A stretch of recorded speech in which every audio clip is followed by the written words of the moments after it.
officers responding to an aggravated assault at Doral Trump.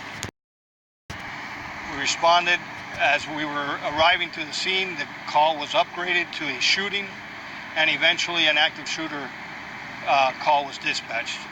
We had 4 Doral officers that responded immediately with the assistance of 1 Miami-Dade County officer. They immediately confronted the perpetrator and exchanged gunfire. At that point, soon thereafter, the offender was taken into custody without further incident. It appears that he was trying to engage our police officers, some type of ambush type of attack, trying to lure our police officers, and when I say our, both agencies, Miami-Dade and Doral, into this gunfight. He did succeed and he did lose. This individual, this subject, came in, removed the flag from a flagpole at the rear of the complex, and brought it into the hotel lobby and draped it over the counter and began to yell out anti-Trump, President Trump rhetoric. That's what, the exact words. I came in, removed the flag from a flagpole at the rear of the complex, and brought it into the hotel lobby and draped it over the counter and began to yell out anti-Trump, President Trump rhetoric. That's what, the exact words, I don't know, but that's what we know so far. That'll come out.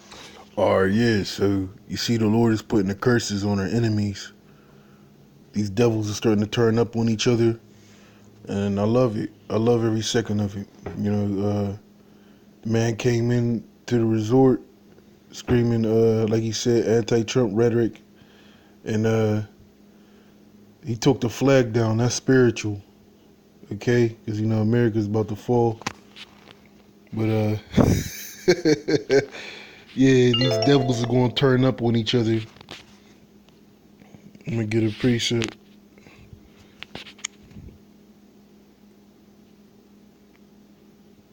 Yeah, that's beautiful. This is Isaiah 19:2. And I will set the Egyptians against the Egyptians, and they shall fight every one against his brother, and every one against his neighbor, city against city, and kingdom against kingdom.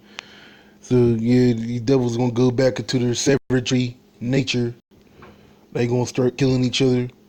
And when the famines and the pestilence come, they're going to eat each other's children just like they did in the caves. Yeah, you got Russia's going to go to war with America. So it's about to go down between these devils. Oh my God, I got another video because there was a case out here in Pittsburgh where there was a road rage, and Esau stabbed another Edomite. He followed him. The man that was following him, they got into it, and he followed him. And the man that was being followed, he grabbed his knife and got out of the car and stabbed the dude that was following him. And he got another case right here, where Esau, there's another stabbing on the National Guard. And it kind of happened during around the same time period. So that's the spirit right there.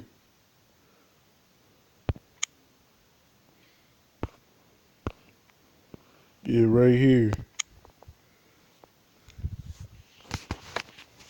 Gwinnett County Police have now arrested a man wanted for stabbing another driver during a case of road rage this month. 25-year-old Eugene Brantz turned himself in after seeing news reports that police were looking for him. But in a strange twist, the man stabbed is being charged as well. Joe Hankey explains why. With this picture in hand, Gwinnett County Police began searching for a man wanted for stabbing another driver. 38-year-old Jesse Cole told police he snapped the photo of a man driving away after the man stabbed him on the side of the road in Buford. Detectives say it happened at a red light near Little Mill Road and Peachtree Industrial Boulevard.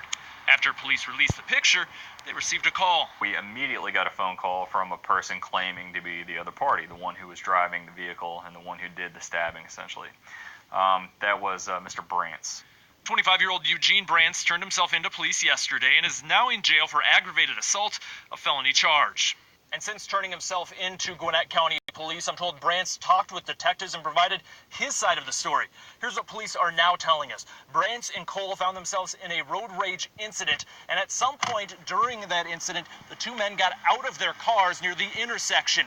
Then they found themselves in a physical altercation as the two confronted each other. Brantz told detectives Cole hit him several times in the head. He even showed detectives bruises. He said he got in that fight. Cole originally told detectives Brantz pulled out a pocket knife and stabbed him several times. After whatever happened, I'm told both men then got back into their cars and went their separate ways. After the two men drove off is when police were called and detectives started their investigation. Detectives, though, did not buy all of Brantz's story. They eventually determined that the stabbing was not in self-defense, as Mr. Brantz was implying basically in his story. Arrest warrants detail Brantz stabbing Cole repeatedly, injuring his arm, back, and lung. Detectives have talked with Cole and say he is expected to make a full recovery and then will also head to jail. He has been informed of the charges, and he's just going to turn himself in when he's medically able to be booked into the jail. And that is when Cole will be formally charged with battery for his role. Okay, so there you go. That's the second stabbing. You got another stabbing that happened around the same week, the same time period, around the same week. So you see, the Lord is putting the curses on Esau. You got another one right here. Charged with second-degree murder in the death of Cody Harder. Murder in the death of Hey, Esau's back, man. Missouri Guardsman He during back a to road his rage carnal. fight in Lee Summit. Nicholas Webb is now charged with. I don't know if you brothers ever seen the Simpsons episode where you see Homer. He get into it with I think it was President Nixon. It was one of the presidents. He got into it with Nixon. Well, that's the spirit these Edomites are gonna be in, yo. Chill out, yo. I'm doing the video. Chill out, yo. I'm doing the lesson, yo. Second-degree murder in the death of Cody Harder. Police said surveillance video and witness statements led to them arresting Webb. 41 Action News reporter Lisa Benson was at today's news conference as those charges were announced. Lisa?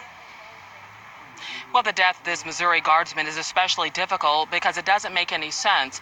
The 23-year-old was stabbed and left to die over the right to merge.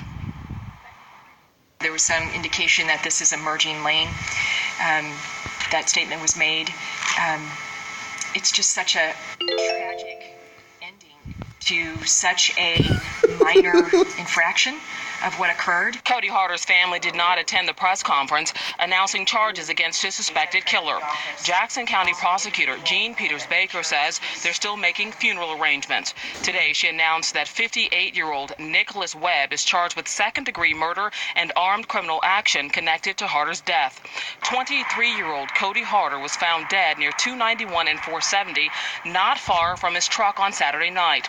Webb told police he had exchanged words with the driver of a truck and acknowledged getting out of his vehicle, but said he did not kill Harder.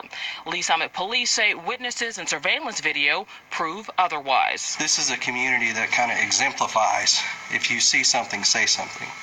We had numerous people come forward with eyewitness accounts, with video footage that they recorded from their businesses, their personal houses. Everyone wanted to help in this case.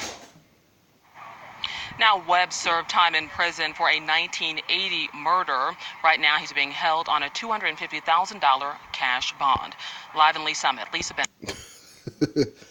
All right, so that's like the third road rage stabbing during the same time period, within the same week or time frame. I'm gonna get a couple more precepts. I'm gonna get Deuteronomy. This is Deuteronomy 30 and 7. And the Lord thy God will put all these curses upon thine enemies and on them that hate thee, which persecute thee. Okay, so the curses they're being put on Esau right now. And you go to Deuteronomy 28 and was it 54? 54. Well, this is one of the curses. So that the man that is tender among you and very delicate, His eyes shall be evil towards his brother, and toward his wife of his bosom, and toward the remnant of his children, which he shall leave. Alright, you know, Esau, he be killing his children and shit. There was a case where Esau left his infant baby in the car, intentionally left his baby in the car during the summer, during the heat wave, and his baby died. And there was another case where an Edomite woman, she intentionally dropped her child in the hyena's den at the zoo, and they killed him. They mauled him to death. So yeah, these devils, they turning up on each other. They've been turning up on each other. It's only going to escalate when the famines and the pestilence come. These devils ain't bold enough to fuck with Jake. And that day, they're going to be on the run. Just like in Job 30. I think it's Job 30 and I believe I could be around Job 30 and 5, I believe, around that area where it talks about Esau on the run. It's going to be just like that in these last days. They're not going to, they're not going to really turn up on Jake because Esau's a bitch, you know. So he going to be running when the economy collapses. Everybody's going to be looking for Esau in that day. And they're going to turn up on each other because they're not going to be bold enough to turn up on Jake. And that hatred, that curse is going to be poured upon them. Let me get another precept. This is Mark. This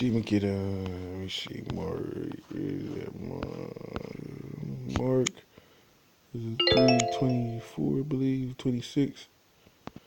Mark 3:26. This is Mark 3:26. And if Satan rise up against himself and be divided, he cannot stand, but has an end. Okay, just like when we was ruling in the Dark Ages and we were going to war with one another, Esau used that as a diversion to stab us in the back and take our land and take our castles. The same thing is going to happen to them, and vice versa. All right, so with that, I'm going to say, Call Allah Yahweh B'Hashem Yahushua, double honors to the elders of Great Millstone, and salutations to the elect on the four corners of the earth. Shalom.